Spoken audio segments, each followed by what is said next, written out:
How smart do you think you are? Because there's a dilemma, really. If you think that there's something to be said for modesty and humility, really.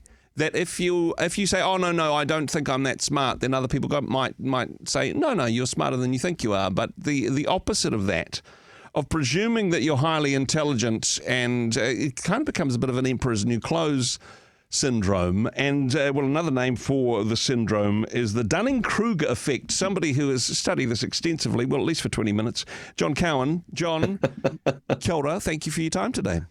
It's always great to be talking to you. Yes, Dunning-Kruger, it's an observation that probably people have had for ages, but they actually did some research on it. They did quizzes with people. They quizzed them on maths and logic and grammar and science, and then asked people to estimate how well they'd done in the quizzes. Mm-hmm. And the thing they found very consistently was that the worse people did in the quizzes, the more they overestimated what they thought they had done. They thought they were better than what they were in that particular area of competence. Some people broaden this out more than it should, but it is this very clear finding that people with the lower scores overestimated the ability. The lower the score, the greater the effect. And so the definition of the kind of Dunning-Kruger effect is a cognitive bias, which people with limited competence in a particular domain overestimate their abilities.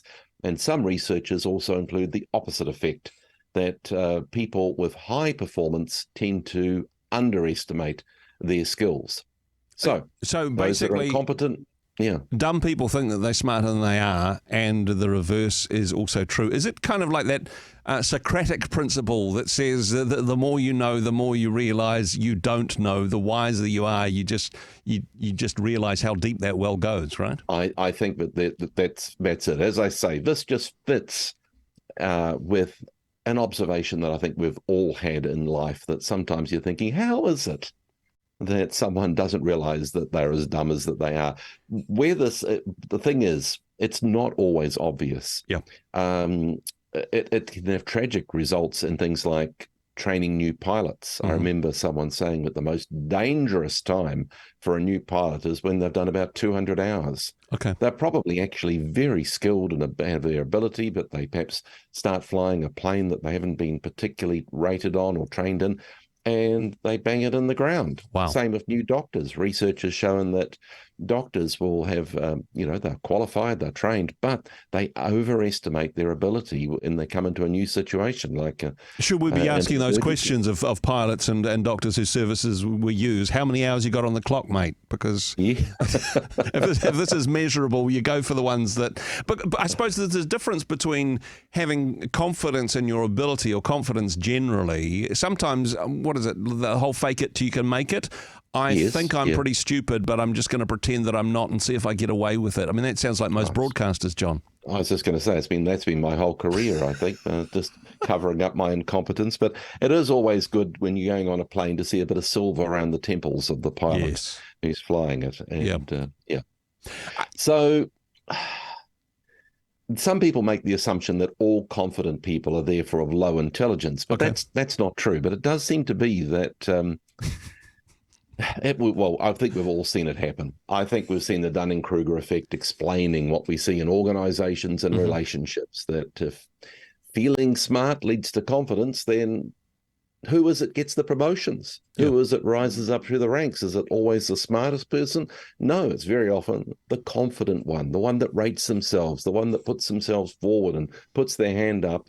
They're often the one that obtains the leadership roles and the positions of higher up in the ranks, whereas the brighter and more competent ones are sitting on their hands, paralyzed by self-doubt. Although confidence is an important characteristic as well. Yes, intelligence is important to make good decisions, but being confident in your decisions, being, I suppose, backing yourself in that regard, is in itself a good attribute, as long as you can recognize your blind spots, I suppose, and employ some more intelligent people as part of your team.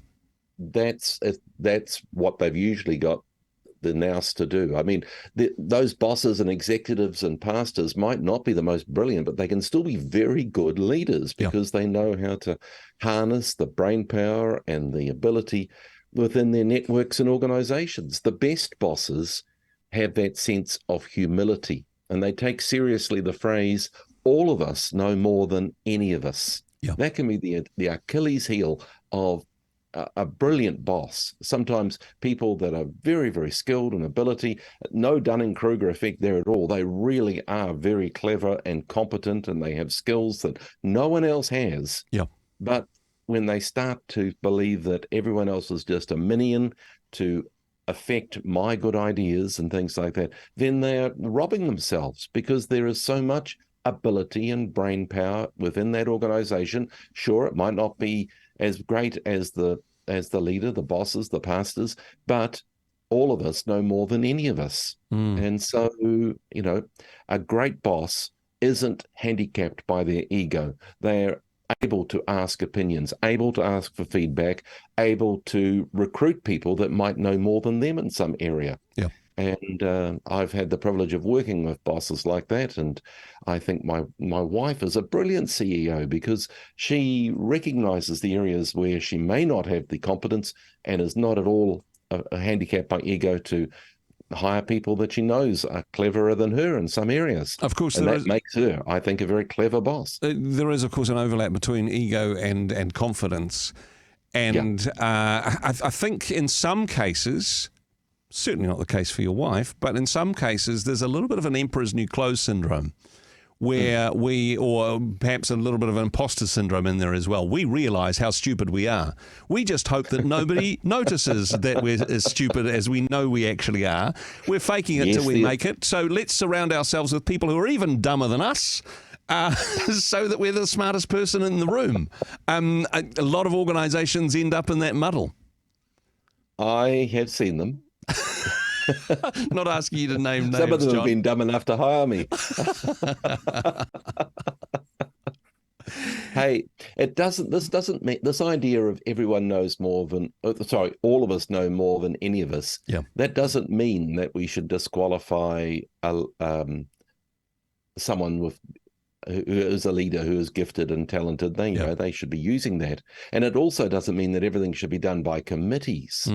Committees can be great, but they're usually great in just bringing together everybody onto the same side of a particular issue and communicating, but they're not usually known to be the creative, sparky, productive powerhouses. Yeah. I reckon probably the best strategy for a boss, a leader, a pastor to harvest the brain power within their networks and organizations is to do something that probably looks like mentoring.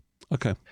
I had the privilege of interviewing a guy called Zenon Wylands, who's New Zealand's top chef. He's just been awarded the top chef award in New Zealand. Mm-hmm. And every Saturday he gets his big team of under chefs, sous chefs, apprentices and everything, and sets them a project. And he does this every week. Wow. Come up with a new dish.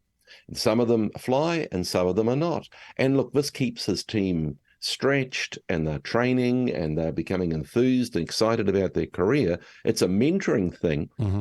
But a lot of those dishes they invent end up on his award-winning menus. Yeah, some of them end up in the rubbish. Win-win. But it's a win-win. Yeah. And so, it's not so much just plundering and purloining and stealing ideas from your crew. It's actually in a mentoring relationship. When people get the opportunity to explore and experiment and give their ideas and give their feedback, they're learning and growing as well. And so, there's a place for all of us. There's a place for all of us, Andrew. Exactly. Isn't that good? Yeah. Yep. Even some of us to serve as bad examples for others, but that's a conversation for another day. John, always a pleasure to chat. Thanks so much for joining us on the program. Cheers.